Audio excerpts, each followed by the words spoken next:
बोलो दुर्गे मैया की जय। बोलो नौ माता रानी की जय। आप सबके लिए नवरात्रि की हार्दिक शुभकामनाएं। शुभ शुभ हो नवरात्रि।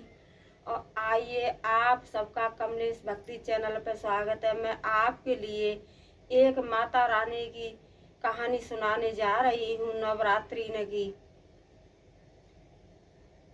एक शहर था तो उसमें 4 भाई थे और 4 भाइयों के बीच अकेली छोटी बहन थी।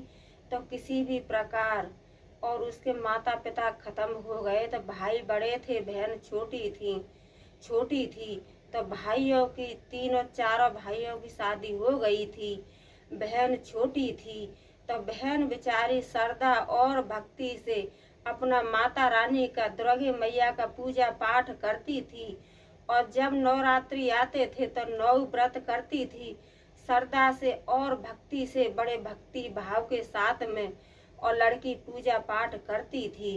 तो जब एक बार चारों भैया गए कमाने के लिए बाहर, परदेश कमाने के लिए। तो बहन थी वो घर पर रह गई। और जो भाभी थी, तो 3 भाभी बहुत खराब थी। भाभी जैसे सब भाभी एक जैसी नहीं है, सभी भाभीियों के लिए नहीं बोल रही हूँ। कोई भाभी ऐसी हैं और कोई भाभी ऐसी हैं कि बेटी को माता पिता की कभी याद नहीं, भैया भाभी याद नहीं आने देते हैं। माता पिता का प्यार भैया भाभी दे देते हैं। और कोई भाभी ऐसी पड़ी है कि वो जो है अपनी नंदों से और कोई दिक्कतें मानती हैं। मैं सभी भाभीियों के लिए नहीं कह रही हूँ, भाभी तो बहुत अच्छी हैं। तो वो ठीक है, 3 भाभी थी। तो वो लड़की को बहुत परेशान रखती थी। और जो एक भाभी थी वो लड़की से बहुत प्यार करती थी। तो एक बार क्या हुआ कि चारों भैया गए थे कमाने के लिए परदेश।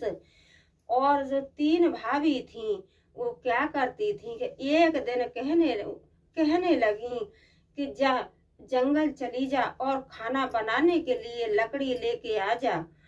तो वो लड़की थी वो अपना रोने लगी और माँ माँ करके रोने लगी।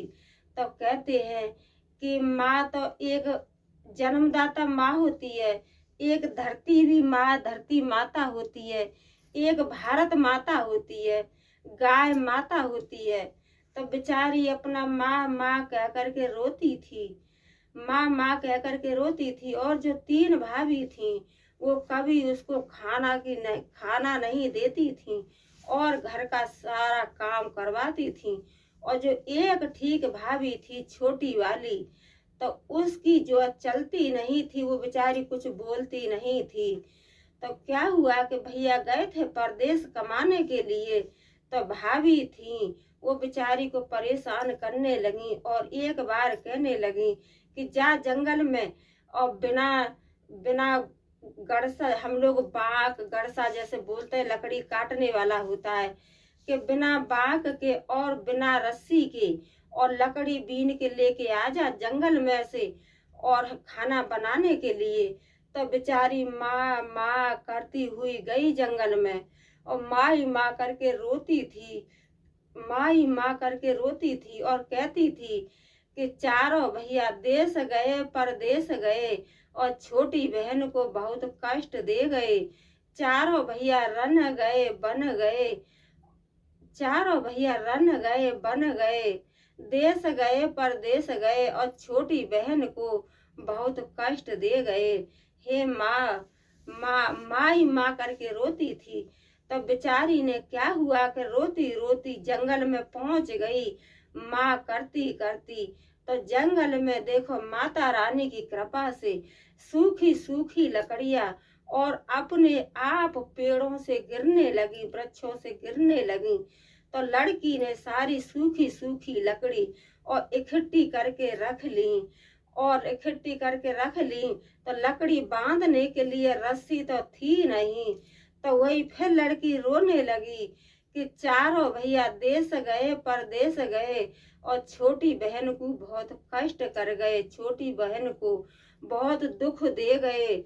और हे माँ, अब मैं क्या करूं कि यहाँ पे तो कोई रस्सी भी नहीं है, कोई कपड़ा भी नहीं है और लकड़ी में कैसे बांध के लेके जाऊं। तो क्या हुआ कि माता रानी एक छोटी सी लड़की का रूप रख करके आई और कहने लगी कि बहन आप क्यों रो रही हो, बहन जंगल में आप क्यों रो रही हो।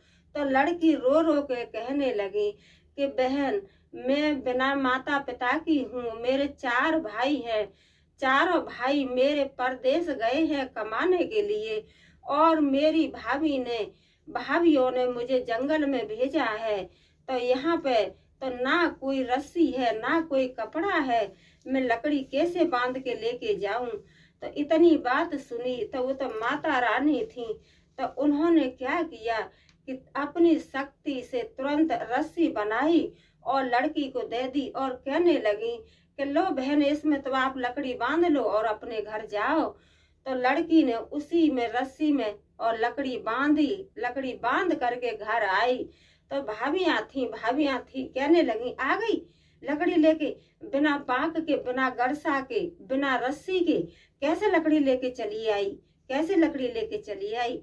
फिर और दूसरी वाली कहने लगी कि जा बिना बाल्टी के और बिना रस्सी के पानी भर के लेके आ। तब बेचारी फिर अपना खाना तो देती नहीं थी, तब बेचारी भूखी प्यासी और माँ करके रोती थी। और बेचारी वो तो माता रानी की भक्त थी, वो तो अपने दुर्गे मैया की भक्त थी। तब बेचारी के माँ तो थी नहीं, लेकिन दुर्गे माता को ही और अपनी माँ मानती थी। जो भी अपना दुख का सुख का अच्छा बुरा माता रानी से ही कहती थी।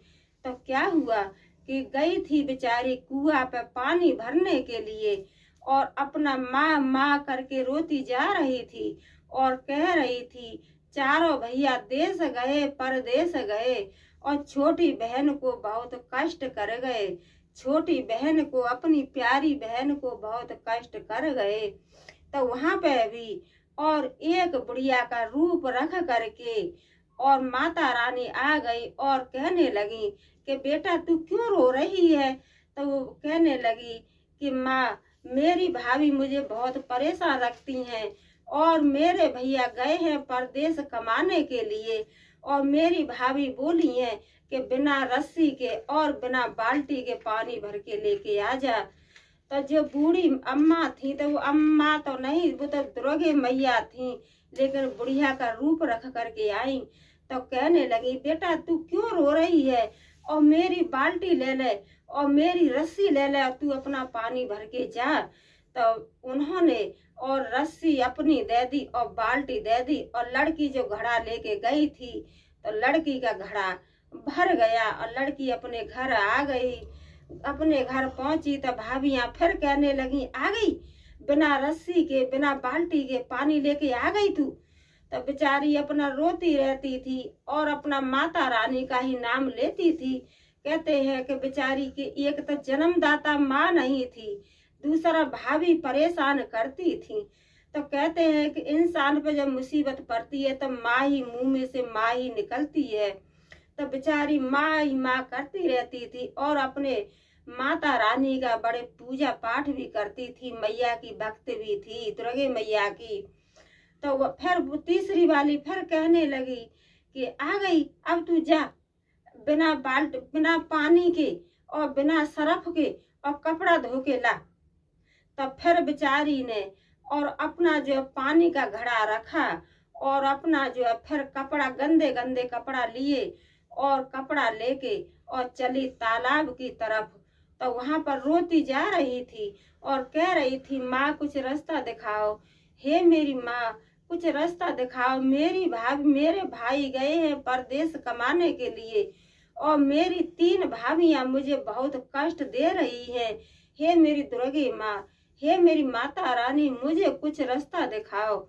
तो बेचारी ऐसे करती करती और निकल गई कपड़ा ले करके। तो वहां पर क्या हुआ कि वहां जा करके और मंदिर के पास मंदिर के दरवाजे से हट के और जो गंदे कपड़ा थे गंदे कपड़ों की पोटरी रख दी और वहीं पे अपना विलाप करने लगी, हे माँ मुझे कुछ रास्ता दिखलाइए, मेरी भाभी मुझे बहुत परेशान कर रही हैं। मेरी भाभी मुझे बहुत परेशान कर रही हैं।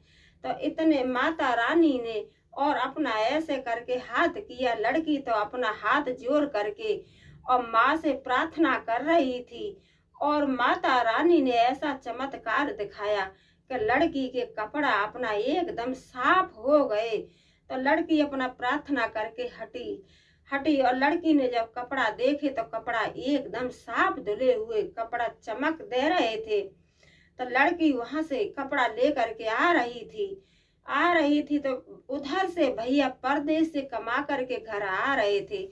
तो बेचारी रो रही थी और यही बात कह रही थी कि चारों भैया देश गए, परदेश गए और अपनी छोटी बहन को बहुत कष्ट कर गए, बहुत मुसीबत दे गए।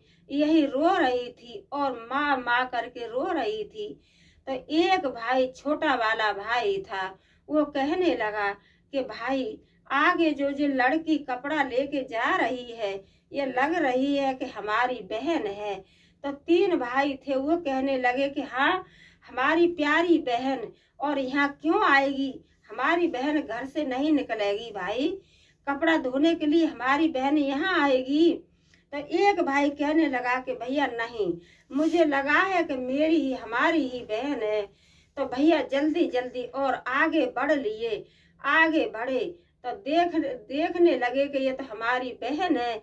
तो जब बहन ने और भाई को देखा तो गले से लिपट करके भाइयों से और खूब रोने लगी। भैया तुम अन गए, भैया तुम देश गए, परदेश गए और मेरी भाभी ने मुझे बहुत कष्ट दिया है।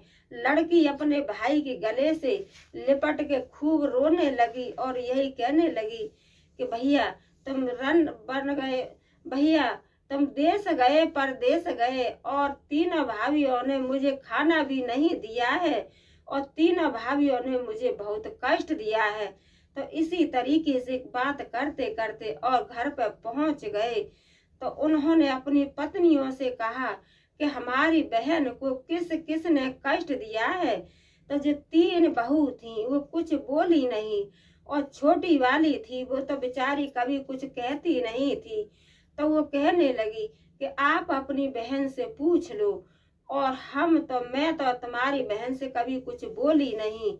और जो वो तीन थी उनको जो भाइयों ने डांटा फटकारा और लड़की से कहने लगे कि बहन जो तुम्हारी भाभीयों ने गलती की है इनको माफ कर दो। तो लड़की कहने लगी कि भैया मैं क्या माफ करूं, मैं तो माफ ही कर दूंगी भैया, मैं कर भी क्या सकती हूँ, मैं तो एक बिना मेरे कोई माँ नहीं, मेरे पिता नहीं, तो भैया मैं तो माफ कर ही दूंगी।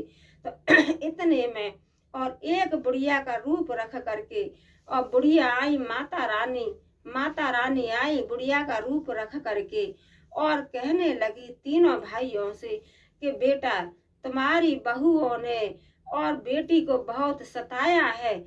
तुम्हारी बहू एक कहने लगी कि बिना लकड़ी, बिना रस्सी के और बिना बांक के जंगल से लकड़ी लेके आओ। तो बेचारी जंगल से लकड़ी लेके आई और एक कहने लगी कि बिना बाल्टी के और बिना रस्सी के पानी लेके आओ। तब बेचारी को किसी ने मदद की, रस्सी की और बाल्टी की, जब पानी भर के लेके आई। और एक ने कहा कि बिना पानी के और बिना सर्फ साबुन के कपड़ा धो के लाओ।